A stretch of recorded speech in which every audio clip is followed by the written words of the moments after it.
things sumo. That's right, and the sumo's back. It's 2026. Yes. Which I have a hard time believing. We have a new year. We have a new year. The January 2026 tournament just began. We're going to be talking with you about days 1 and 2 because that's all we've had a chance to watch yet. We're going to get way more into the sumo. This is really just an excitement podcast. An amuse-bouche. What's an amuse-bouche? That's like before you eat a meal, they give you like a little appetizer, a little amusement for your mouth. I thought that's what it was. Oh, so it's an ozumo. How do you say it? Now I can't. Amuse-bouche. So it's a ozumo amuse-bouche. Why does that sound so wrong coming out of my mouth? Do you want me to look at the definition? No, it doesn't matter. It's an appetizer. Yeah, it's French for mouth amuser. So that's what we're doing today, a sumo mouth amuser. Complimentary hors d'oeuvre. My brain went into the gutter. Oh, sorry. Mine wasn't. I just thought it's like a little tiny sumo bite. Think of it like that. It's a sumo bite. That's what we're doing today. Speaking of sumo bites, we are in the middle of a bingo game. I have not looked to see how many bingo cards are out, but I know at least 400 of them have gone out because some people emailed me about them. So you can get yourself a free bingo card, play bingo with us. Go to our website, sumokaboom.com, look at the bingo tab, or go to any of our socials. You could win really cool prizes and from Big Sumo Fan, Cheeky Sumo, and us, me, because I made the most delicious jam. I said what flavor?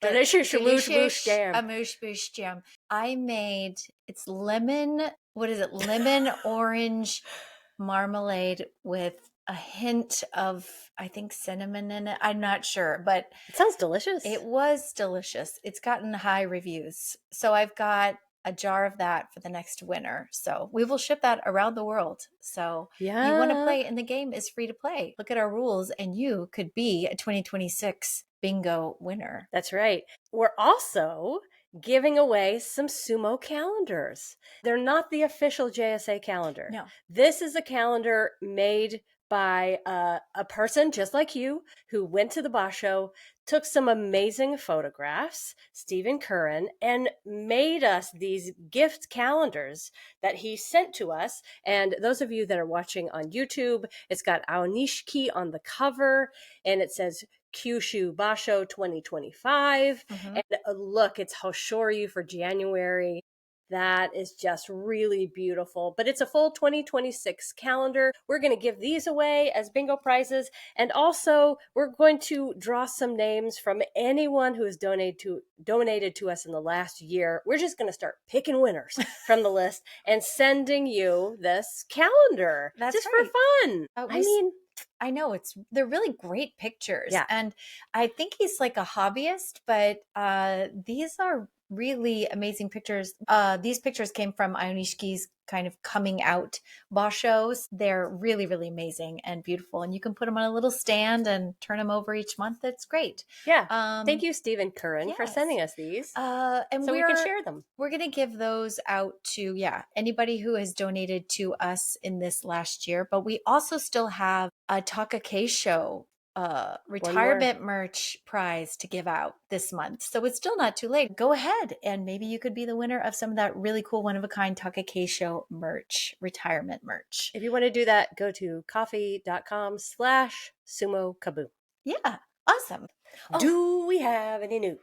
Yes, we do. I know some people have wondered, since Japan has a new prime minister who is female, will the prime minister give out the Emperor's Cup? And the answer is actually no. How do you know? She said she has chosen to keep the tradition of sumo as it has been, and therefore will not be handing out on the doyo the tournament prize. Who will be? I don't know. I didn't get that far. I just was like, she ain't doing it, y'all. Now she may, but I don't know if they'll make her step over to the side. Maybe it's not determined yet.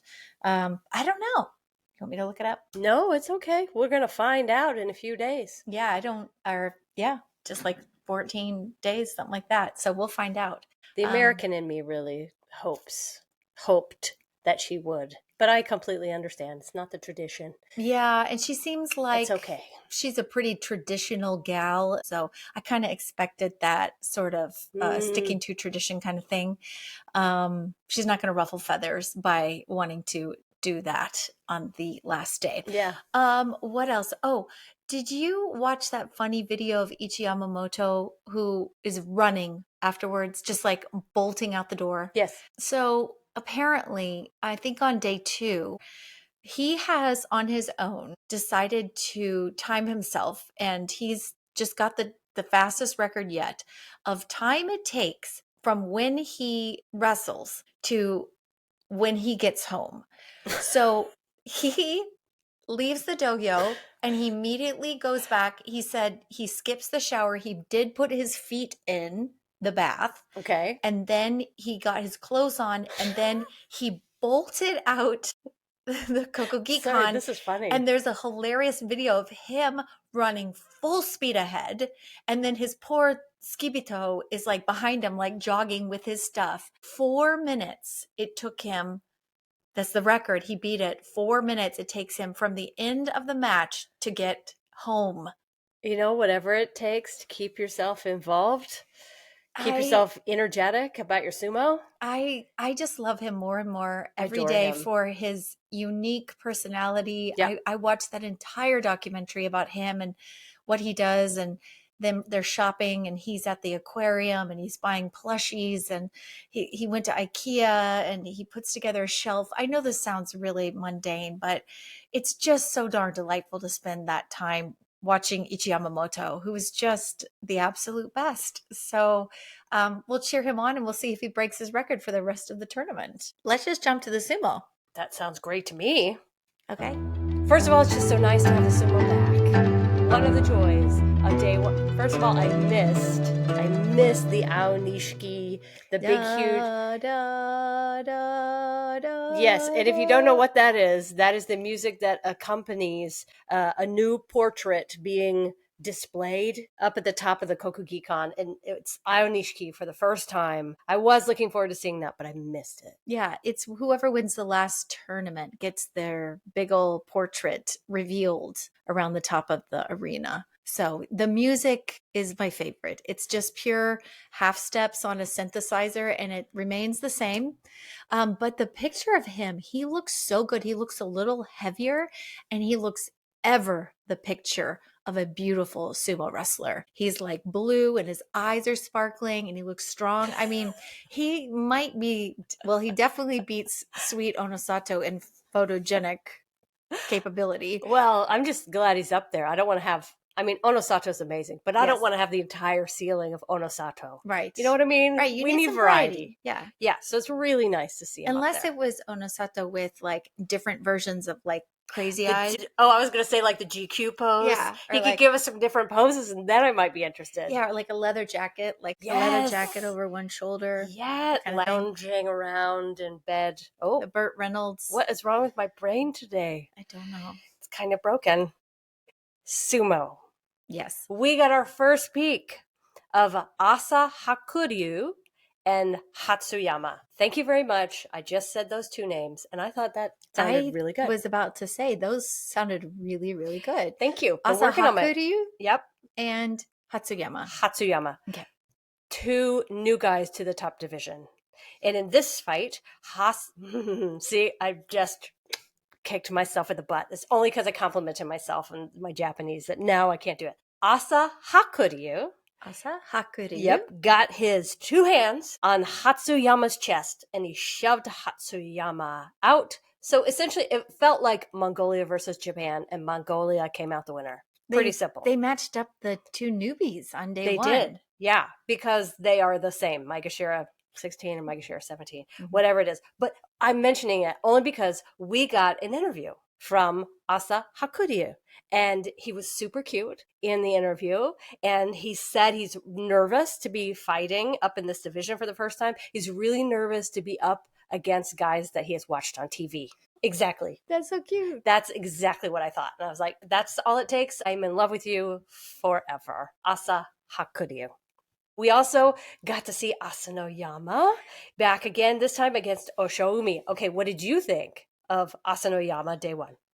Well, you want the spoiler? Just give me whatever you want.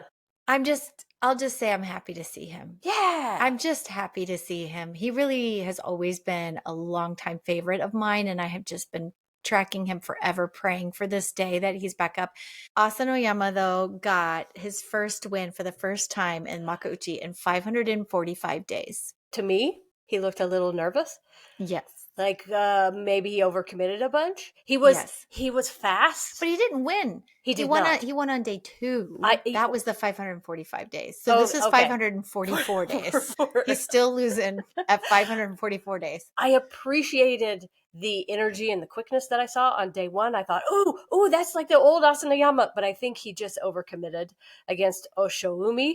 Oshoumi just moved really quickly with him and was able to respond to everything that Asanoyama gave him.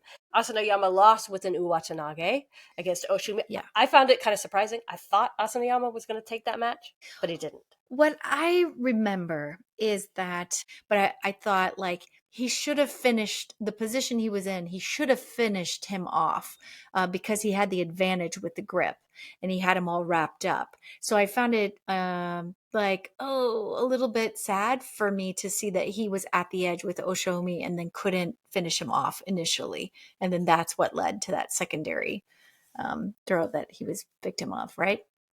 Yeah, that's why I thought maybe nerves. Could be. He's got to be nervous to be back there again. It could Like be. here I am again. Here I am in the biggest matches again. I've been here before. Mhm. I want to show people what I could do. Yeah. I'm gonna come out guns a blazing and just overcommit. Another fun thing we got to see on day 1. We got Asakuryu versus Ryuden. Asakuryu won, but it was clearly a grab of the hair. You cannot touch the hair in sumo. No. So initially, the win was given to Asakuryu. It was reversed after a mono-ii, and really no one said it better than the audience. After they heard the reason why it was overturned, they all went, ooh. Oh, don't like it. But I always love when I hear the audience kind of like that. Yeah, So. me too. I really appreciated Toki Hayate's perseverance against Koto Shoho, who is not easy pickings. But more important than the perseverance was the swagger. The swagger I'm starting to see from Toki Hayate is really nice. I'm not even talking about a sumo. I'm talking like post sumo match, the way he walked back. Attitude. Yes, I'm liking it. I'm liking what I'm seeing. Okay, one of my favorite bouts of day 1, Hakuno Fuji, which I'm still working really hard to say Hakuno Fuji and not Hakuoho. Hakuno Fuji. You get a free pass if you say Hakuo. Okay, because it's going to happen at some point. Yeah. But I'm trying really hard. Hakuno Fuji versus Oho. Oho really seemed to have Hakuno Fuji moving backwards. Like he really seemed to be overpowering Hakuno Fuji. But huge props to Hakuno Fuji, who basically put his toes on the Tawada, grabbed a hold of Oho's belt, and said, I am not going out. Oho did the belly bump to try to get him out, and Hakuno Fuji just didn't go, would not go anywhere. And you could see Oho go, okay, I got to do this differently. I'm going to sort of step to the side. I'll reset. And when he reset, it gave Hakuno Fuji just enough time to respond, to change it up, to change where his hips were, and instead Uwatanage Oho right out to the side. It was a real pretty twist move, but the strength involved with both of them was just astounding. It was really, really, really pretty. And Hakuno Fuji, man, gave the prettiest strut down the Hanamichi when he left, like the gladiator. He just looked so... I'm really into swagger. I remember watching Hakuno Fuji it's so hard. grip the bales, and Oho was up and above and under his armpits, and he was doing the Gobori Yotsu, which is the belly bump, and I thought, I think Oho has it. He's bigger, he's taller, and he's probably just as heavy. But Hakuno Fuji's lower half is like Guinness World Record muscle building sort of like it's intense. And that's what kept him clutching on to that Tawada that I was amazed he withstood the power of Oho trying to bump him out. I just was like, wow, that is incredible strength. Okay, I'm going to go right to the end of the day, quickly through these because it went exactly how you would think it would go. Ionishiki started strong with a win over Ura, completely pancaking Ura off of the doyo. Loved it. Koto Zakura somehow escaped right at the edge against Yoshino Fuji and took that win. Onosato won, looked easy. Hoshoryu won, looked easy. They all won. They all look strong. It's just super exciting going into day 2, I thought. Yeah. Yeah. I was like, we're back. It's 2026. So day 2, what I was saying before about Asanoyama is that he had this bout up against Hatsuyama on day 2, and he did finally get the win. That was the 545th day. He finally got the win. Got And it. I was just so happy to see him get that win.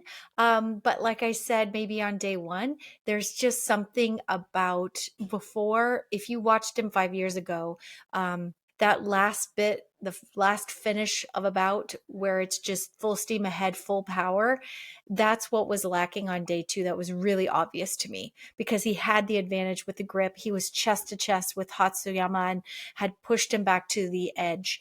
And the thrashing thing that he does, I think he's just lost a little bit of that. And I hope he regains it. And I hope he continues to just crush it because nothing would be better in my heart than to see Asanoyama back in Sanyaku. And just, I would just take it if he was just getting double digits all the time. That would make me so happy. Because he just was such a bright light and it was cut short by his own stupidity and then injury.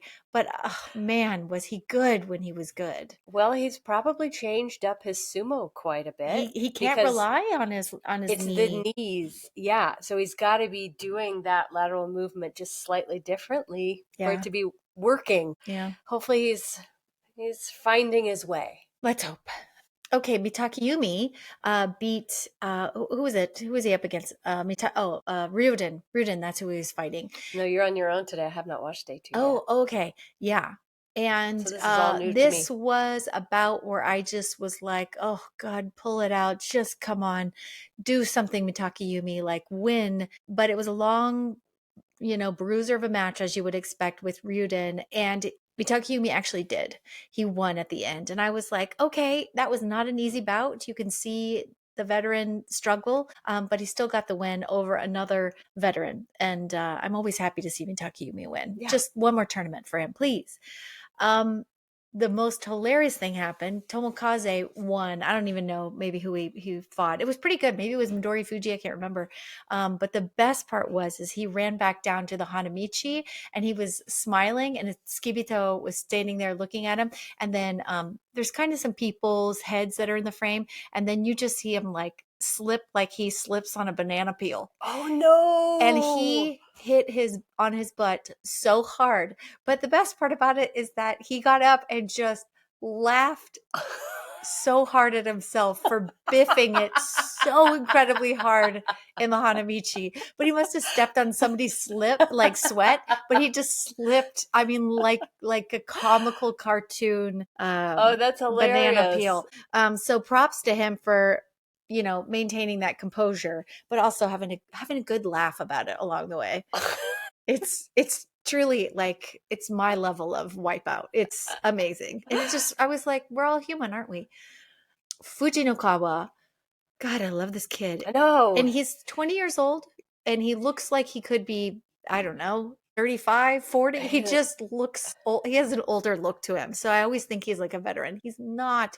He throws himself full steam ahead at everybody. He easily beat Hiradeumi. He went in straight forward with big man sumo up against another guy who's got an enormous belly that's just I can't imagine the force at which Fujinokawa went at Hiradeumi to like just make Hiradeumi just move back and out. And Hiradeumi kind of had no response. And I did write, wow, Wow, that was an amazing frontal crush out.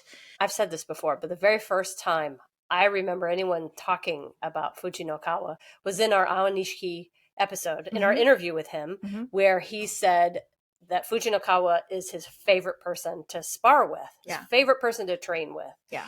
And I remember both of us being like pretending like, oh, yeah, I know exactly who that is.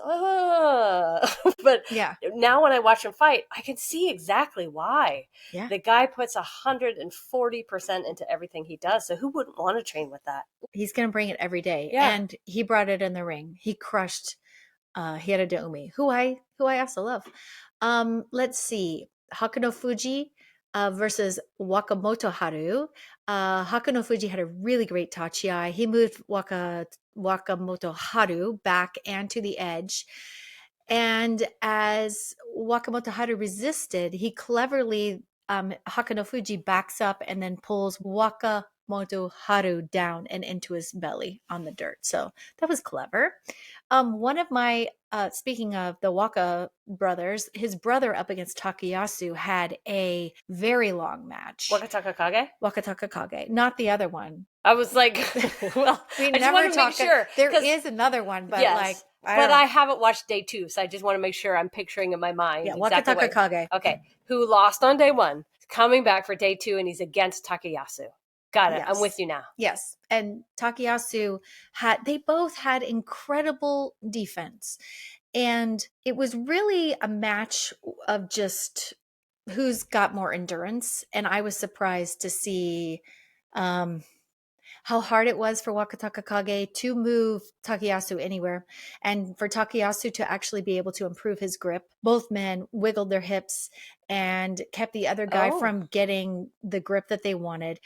The thing is that Wakataka Kage maintained his, like, he had his head in Takayasu's head. I'm not head, his chest the whole time, and waited it out. He waited it out and waited it out and waited it out. And Takayasu has incredible endurance. But he succumbed finally to Wakataka Kage, and he was able to swing Takayasu down and into the dirt. And his neck was okay? After all that? I mean, that's a lot of time having your head in somebody else's chest. His hair was messed up, but oh, dang it. It was a pretty win for Wakataka Kage in the end. But both men deserved a win. That bout. You know, if we could make the rules for sumo, we would make everyone win.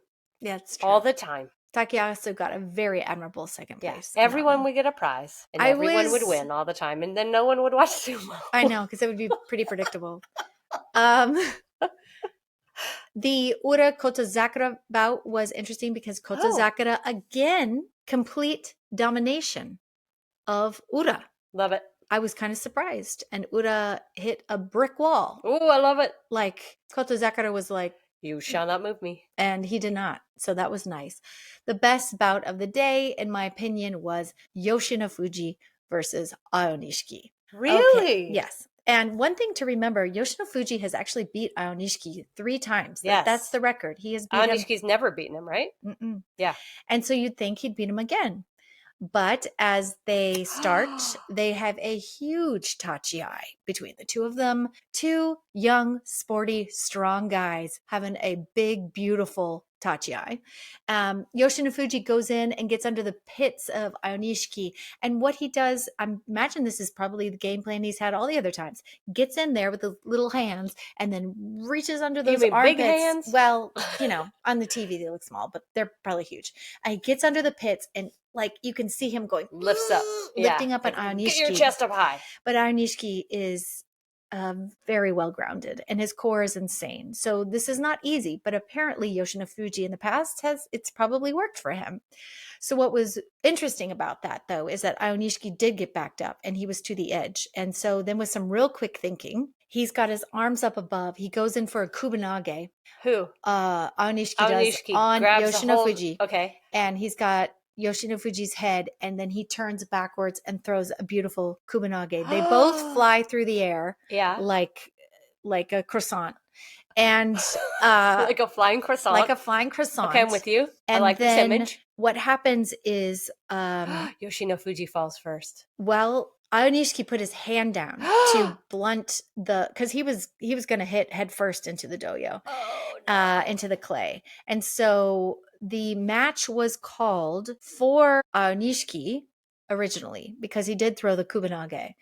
But then after the Manawi, they discussed that when you looked at the slow-mo, you could see Aonishiki's hand hit the dirt before Yoshinofuji's back hit the dirt. The dead body rule came into play, though, here is that Yoshinofuji was in an unrecoverable position at that point. So even though Aonishiki's hand hit the dirt first, it was to blunt the trauma literally to his head. And so the call stayed. So Aonishiki won that. Yeah. Wow. So Oh, I yay can't for wait to him. watch it. But that was it was a very quick bout. It was very fast, Yeah. very dynamic and fast. Boy, when you see two young guys who are healthy and at the top of their form, well, and it's especially when one exciting. of them has never been able to figure out how to beat the other one. Well, and so much bigger. Yoshinofuji's really, really fast. And I think that's one thing that probably baffles Aonishiki, but he worked on his reflexes because it was amazing how quick he adjusted. So that was lovely. Hoshoryu versus Ichi Yamamoto. This was and this is the day that he got made it home in 4 minutes. Yes, this is his fastest record for being beaten by Hoshoryu down the Hanamichi and then dipping his toes into the bath and then grabbing his robe and heading home 4 minutes. Which means he lives really close to the Kokugi-kan. That was going to be my question. Like, where does he live? Does he just look out his window and there's the Kokugi-kan? I don't know. We need to go back to Tokyo. Or he's in his car, or I don't know. It was like between 4 and 5 minutes, I think. Okay. I don't know. But what's funny is that people know this. So there's all these fans that are standing outside that are running after him and videoing him. They're all taking video of him hustling and they're all giggling at him. And he's like, bye. And he's just running. It's great. Wakataka Kage should try this rather than just walking around with a sour look on his face all the time. He sure is. He should try. Okay, sorry. So he's standing here facing Hoshoryu. Yeah, but he lost to Hoshoryu. No big surprise. Okay. But what I found interesting was that how hard it actually was for Hoshoryu. Hoshoryu usually is a little bit quicker to defeat. So I don't know if it's Ichi Yamamoto that's just getting better, less difficult, or less easy to beat. If that made sense. Less easy to beat. More Who cares? difficult? More doesn't matter. Doesn't matter. Getting better. He's getting better. But he did move Ichi Yamamoto, Hoshoryu did back and out. But it just took him longer than usual. Okay. And then Oho versus Onosato, everybody was like, oh my God, he's going to do it. And Oho certainly can. He has. But Onosato recovered and he charged back and moved Oho. He moved him simply back and out by getting inside on both sides, pressing his chest up against Oho's chest and just smothering him. Oho has the muscle and the height and the power to just simply beat him on the initial charge. I see. Every time someone says, so-and-so charged him back, I always think Visa or MasterCard? American Express. Cha-ching! American Express. Yeah. So that is all I have for day 2. Yeah, that's all we have for you today, day 1 and day 2. Amuse-bouche. Ozumo. Amuse-bouche. Amuse-bouche. Yes. Yeah, there you are. We are going to be watching the sumo along with you over the next week. We're just going to be watching along with you. We're fans like you are, just enjoying the sumo. So let's go out and let's cheer for all the people that we love. Just cheer the ones. Okay, until next week, I am Leslie. Laurie, bye.